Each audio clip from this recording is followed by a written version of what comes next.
Hello everyone and welcome to an aspirants journey.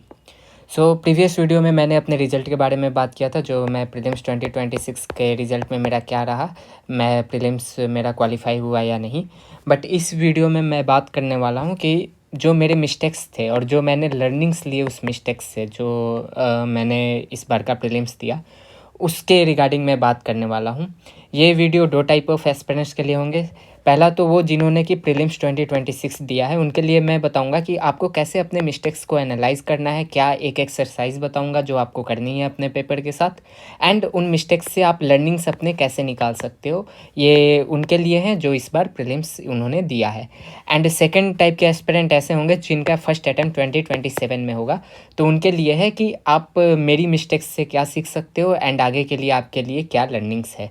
जो ये पहला स्लाइड है मेरा, वो ऐसे एस्पिरेंट के लिए है जिनको ये एक्सरसाइज करनी है, अपने पेपर के साथ बैठना है। 2026 का अटैम्प्ट उन्होंने दिया है तो अपने पेपर के साथ बैठो, और जो एक्सरसाइज करनी है वो मैं आपको बताता हूँ।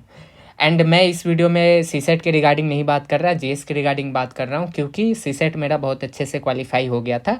उसमें अगर कोई आंसर की चेंज भी हुआ होगा तो मेरे सीसेट के क्वालिफिकेशन पे कोई फ़र्क नहीं पड़ा होगा, क्योंकि मेरे मार्क्स 95 अबव थे सीसेट में। सो वो ईजिली क्वालिफाई हो गया था। तो चलिए स्टार्ट करते हैं। देखो, सबसे पहले तो आप ये देखो कि आपने जो गलतियाँ की इस प्रीलिम्स में, अगर वो नहीं किए होते तो आपका मार्क्स कितना हो सकता था। मतलब अप टू द पोटेंशियल, जो आपकी पोटेंशियल है, जितना आपका नॉलेज है और जो आपका दिमाग चलता है, इस पेपर में भी आपने उतना ही दिमाग चलाया होता और सब कुछ सही गया होता, सिली मिस्टेक्स नहीं हुए होते, तो आपके मार्क्स कितने आ सकते थे। तो अभी मेरा मार्क्स देखो, ये प्रोविज़नल के अकॉर्डिंग 59.34 आ रहा था। मैंने ये बहुत पहले ही ये बनाया था। अब देखो, मुझे जो दिखा ना, वो दिखा कि जो 10 क्वेश्चन थे वो इजी थे, जो मैंने गलत किया है वो 50-50 पे थे और वो इजी थे जो मैंने गलत किया। 5 क्वेश्चन टफ थे जो मैंने गलत किया, मैं सही कर सकता था लेकिन टफ थे। टोटल 15 क्वेश्चन ऐसे मिले जो मैंने गलत किया है अपने इस नॉलेज पे भी, जो अभी मेरे पास नॉलेज है और जो मेरे पास अभी दिमाग है, उसके बेसिस पे भी 15 क्वेश्चन ऐसे मुझे मिले जो कि कैन बी करेक्टेड, सही किया जा सकता था, बट एग्ज़ाम हॉल में मैंने सही नहीं किया। इसमें क्या हुआ कि did silly mistake due to time mismanagement के कारण सिली मिस्टेक्स हुए और ये क्वेश्चन सही हो सकते। तो ऐसे मुझे 15 क्वेश्चन मिले। अब ये टफ क्वेश्चन को हटा भी दूँ मैं तो ये 10 क्वेश्चन तो है ना, तो ये 15 क्वेश्चन में अगर सेकंड सिनेरियो देखूँ तो अगर 8 क्वेश्चन भी मेरा सही हुआ रहता, 15 में मान लो 50% मैं अप्रॉक्स ले रहा हूँ, तो 8 क्वेश्चन भी अगर सही हुआ रहता तो मेरा मार्क्स क्या हुआ रहता। और ये 15 के 15 ऐसे क्वेश्चन है जो मैं सही कर सकता था। तो आपको भी देखना है, पेपर उठा के देखो, जो आपने गलतियाँ की उसमें देखो कि आप क्या सही कर सकते थे। तो ये 50-50 में है 10 क्वेश्चन और 5 क्वेश्चन टफ है। 50-50 में अगर 5 भी लेके चलूँ, इधर 5 या 6 भी लेके चलूँ और इधर इधर से 2 क्वेश्चन लूँ, तो 8 या 7 क्वेश्चन लेके चलो कि 7 क्वेश्चन तो और एक्स्ट्रा सही कर सकता था ना मैं। तो आपको भी दिखेंगे कि ऐसे 5-7 क्वेश्चन आप एक्स्ट्रा सॉल्व कर सकते थे, पर आपने नहीं किया। अब देखो क्या होता, अगर 8 क्वेश्चन सही करता मैं तो 46 क्वेश्चन पहले से मेरे सही हो रहे थे, 8 क्वेश्चन और सही हो गए, तो ये कितना हुआ, 54 क्वेश्चन, 54 क्वेश्चन मेरे सही हो रहे हैं। 54 इंटू 2 अगर कर लो तो 108 मार्क्स होते हैं।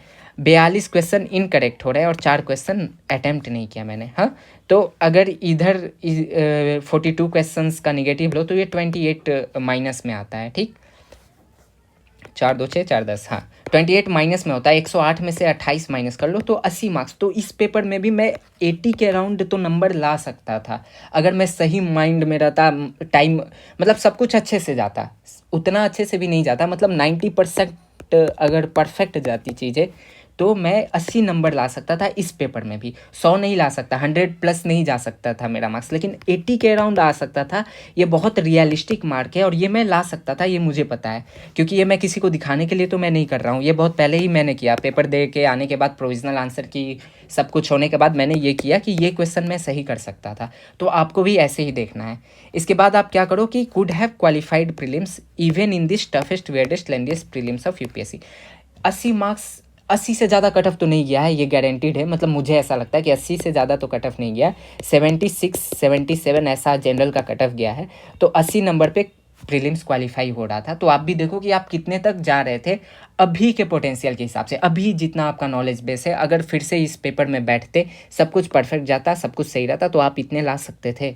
तो ये रियलाइज़ करो, सबसे पहले तो ये रियलाइजेशन होना चाहिए कि आप कहाँ तक पहुँच रहे हो, ताकि आप अगले अटेम्प्ट का डिसीजन ले सको। अगले अटेम्प्ट का डिसीजन तभी आप ले पाओगे जब ये आपको रियलाइजेशन होगा, ठीक। अब देखो, अब जो मुझे लर्निंग्स मिली नेक्स्ट अटेम्प्ट के लिए, कि जो मुझे सीख मिली इस पेपर से, वो मैंने शॉर्ट में लिखा है, बहुत ज़्यादा नहीं लिखा, बट एक ऐसा शॉर्ट में समराइज़ किया है कि अगले बार मैं देखूँ इस पेज को तो मुझे दिमाग में आ जाए कि हाँ हाँ ये गलतियाँ हुआ।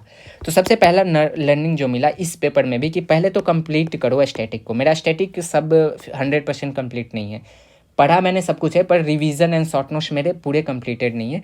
कुछ के कंप्लीट है, कुछ के नहीं है। तो मुझे स्टैटिक पूरा कंप्लीट करना है और कंसोलिडेट करना है। सबका शॉर्ट नोट्स मेरा नहीं बना है। जैसे ancient medieval art and culture मेरा गोल नहीं बोल सकता हूँ, लेकिन वही है, 20-30% नॉलेज इसमें है। तो इसको भाई 80-90% पे लाओ, ठीक। तो देखो, polity, economy, geography, history, ancient, medieval, modern, art and culture और इन्वायरमेंट के एस्थेटिक, ये सबको पहले तो इसको ख़त्म करो। इसको ऐसा ख़त्म करो कि ये आपका हो जाए, मतलब हर पॉइंट, हर टॉपिक, कुछ नहीं थीम वोम कुछ मत देखो कि ये थीम ज़्यादा है तो ये नहीं, सिलेबस का और आपके रिसोर्स का हर पॉइंट, हर टॉपिक, हर कंसेप्ट आपको दिमाग में होना चाहिए। कंप्लीट स्टैटिक का मतलब यही होता है। और कंसोलिडेटेड होना चाहिए कि बार बार आप रिवाइज कर सको इसको, ठीक। तो स्टैटिक आपका एकदम पूरी तरीके से क्रिस्टल क्लियर रहना चाहिए। दूसरी बात जो मुझे करना है वो है, don't ignore current affairs oriented subjects. जो करेंट अफेयर ओरिएंटेड सब्जेक्ट है, जो इग्नोर हो जाते हैं, उसको इग्नोर नहीं करना है। 100% मत करो कंप्लीट, लेकिन एटलीस्ट 70-80% करो। तो देखो, international relation, science and tech, mapping, species, environment, इन सबको कंप्लीट करना है, ठीक। जो थर्ड लर्निंग मुझे मिला वो है कि प्रैक्टिस ऑल PYQ, सारे PYQs को प्रैक्टिस करो। अब कैसे PYQs? यूपीएससी CSE के लास्ट 45+ ईयर्स के, CDS के, ऑल यूपीएससी एग्जाम PYQ, मतलब यूपीएससी जो भी एग्जाम लेता है ना, वो सबके PYQ को देखते रहो। आपको लगेगा कि आपने यूपीएससी CSE का लास्ट 15 ईयर का किया है, तो आप 45 ईयर पे जाओ। 45 ईयर का ये कंप्लीट हो गया, आपका रटा गया, तो आप CDS पे जाओ, CAPF पे जाओ, जियो साइंटिस्ट पे जाओ, जो भी EPFO का एग्जाम होता है उस पे जाओ और उनके PYQs को देखो। हाँ, लेटेस्ट देखो, इनके लेटेस्ट PYQs को देखो, और इसके तो एटलीस्ट 30, 35, 40, 45 जितना कर लो उतना सही है। चौथा जो मेरा लर्निंग मुझे मिला वो है कि अटेम्प्ट FLTs को अटेम्प्ट करो। टाइम मिसमैनेजमेंट क्यों हुआ? वो टाइम और मैनेज अच्छे से हो सकता था अगर मैंने FLTs और अच्छा से दिया होता। इन एग्जाम सिमुलेटेड इन्वायरमेंट में मॉक्स दो और PYQ के FLT दो। PYQ के FLT अच्छे से दो, उससे अगर पक गए हो PYQ के FLT से तो मॉक्स दो, डिफरेंट कोचिंग के मॉक्स दो। इस बार का पेपर जो था ना, वो सिमिलर टू मॉक्स बोल सकते हो। बहुत वियर्ड और बहुत एब्सर्ड सा पेपर कोचिंग वाले बनाते हैं, और UPSC ने भी वैसा ही खेल किया था। तो इस बार का भी पेपर ऐसा ही था। अब देखो, पांचवा जो पॉइंट है मेरा वो है कि don't ignore CSET, RC, CSET के PYQ करो, FLT करो, फार्मूला करो, और इसको इग्नोर मत करो। मतलब CSET को भी इग्नोर नहीं करना है। CSET जैसा जैसा टफ होते जा रहा है, हम सोचते हैं कि अरे अगले बार इजी देगा, इजी कुछ नहीं इजी देगा। CSET का CSET वैसा ही रहेगा। लास्ट 23, 24, 25, 26 सब में ऐसा ही रह रहा है। CSET टफर साइड पे ही रह रहा है। कभी कॉम्प्रिहेंशन टफ, कभी मैथ टफ, कभी कुछ टफ, कभी नया पैटर्न ला रहा है जो इस बार लाया। रिमेन काम and compose in exam hall. तो देखो, काम एंड कंपोज रहने में तो मुझे इस बार भी दिक्कत नहीं हुआ, क्योंकि ये बहुत ही वियर्ड सा पेपर था। फिर भी मैं एक तरीके से जो बोलूँ, जितना पैनिक होना चाहिए ना, पैनिक बिल्कुल भी नहीं हुआ पेपर में। गलतियाँ मैंने की क्योंकि वो टाइम मैनेज नहीं हो पाया, लेकिन पैनिक सिचुएशन मुझे फील नहीं हुआ, चाहे CSET में बोलो चाहे GS में बोलो। लेकिन ये वाली चीज़ को, जो गलतियाँ हो रही है उसको और इम्प्रूव करना है, ये CSET FLTs देने से। हाँ, FLT मुझे देना है, तो ये काम एंड कंपोज होने में और हेल्प होगा।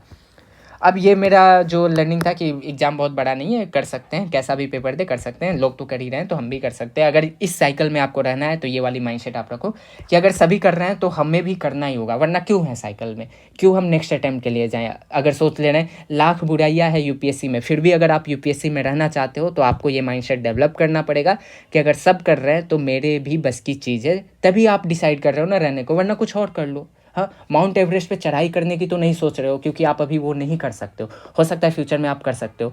तो आप ये सोच कर ही जाओगे ना कि मैं चढ़ाई कर लूँगा, ये नहीं सोच के जाओगे कि नहीं मैं इसमें फेल हूँगा।